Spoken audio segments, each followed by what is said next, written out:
Assalamu alaikum wa rahmatullahi ta'ala wa barakatuh. Amin wa alaikum salam wa rahmatullahi ta'ala wa barakatuh. A'udhu billahi samil alim minash shaitanir rajim. Bismillahir rahmanir rahim. Allahumma salli ala sayyidil amin wa rasulis sakalain wa ala alihi musharrifin at-tayyibin wa ashabi mutawadiin at-tabi'in wa ummati khairul ummatil alamin. Alhamdulillah allazi hadana li hadha al-islam wa ma kunna linahtadiya lawla an hadana Allah.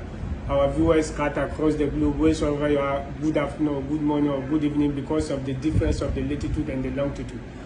We are going to continue our prophecy, our calculations about the 2020 World Cup, and for that matter, Qatar Doha. The other time we talked a lot about Blaster, but there was a lot of misconception and misinterpretation, misexplanation of what I said about Blaster. What I said previously, I'm now going to explain it to you. What I meant is that Blaster, that's Ghana Blaster in particular, they are categorized in Group H, and that H is no good for any team who is starting with the letter G, like Ghana, like Germany, and any team who start with the letter G. It is very difficult for that team to go out of that box or to go out of that stage. That's what I mean. Not only Ghana. But if that team is able to go out of that box, unless in the semi-finals or in the finals, that we are going to get that team. That's what I mean. But that one is going to couple with prayers. Actually, so far so very good. I was able to have one of the directors of the sport, but up now they didn't respond to me.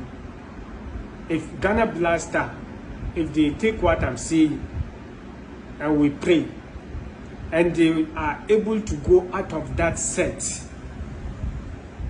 then no any team, no matter how strong the team is.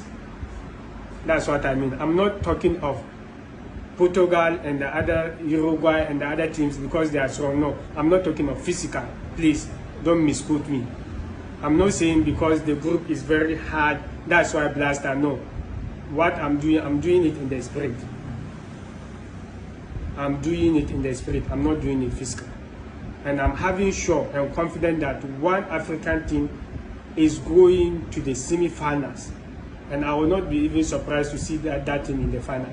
But one African team is going to semi-finals, and then the team is in the West, is in West Africa, and is going to be an Anglophone team, Anglophone country, one of the West African colonies, English colonies. So if Ghana stands well and we do the prayers, for sure, after the prayers, if this is condition, if they stand well and we do the prayers, God willing, after the World Cup, everybody will call me and congratulate me that what I said has come to pass. They'll go to the semi-finals. Not even God can do anything, but for sure, if they are able to go out of that set, they'll go far. They are not going to be like the way people are going to see them. And then I'm seeing, or I'm foreseeing, that Ronaldo of Portugal wants to catch the star, the black star, the star in the blaster. You know, there's a logo on this thing. He wants to catch it, and then he tried to catch it. He couldn't catch it 2 times. In other words, 1 time. That's what I've seen about Ronaldo of what do you call it, Portugal. So please try as much as possible to quote me right. Don't misquote, quote me. And God willing, this time around, we are going to show the world that we Africans will also have to intervene for one of our destiny to go, because we have to also pray to God that God should answer our prayers, that one of the African team should also go in the semi-final, and God willing, that's what is going to happen. But I'm suspecting one of the West African Anglophone country to be in the semi-final. So this is what we are saying, but with prayers, I'm very sure, I know after listening to this time they are not going to joke, and I'm also going to make sure that we'll support them to get to that level, regardless of political differences, religious differences. So we call on all and sundry to support us to do the necessary things. And finally, gambling is not allowed in Islam. The youth, I'm calling on the youth of Islam to tell them that gambling is not the best. It's not the way of making money. They should try as much as possible, concentrate on their jobs, and pray to God.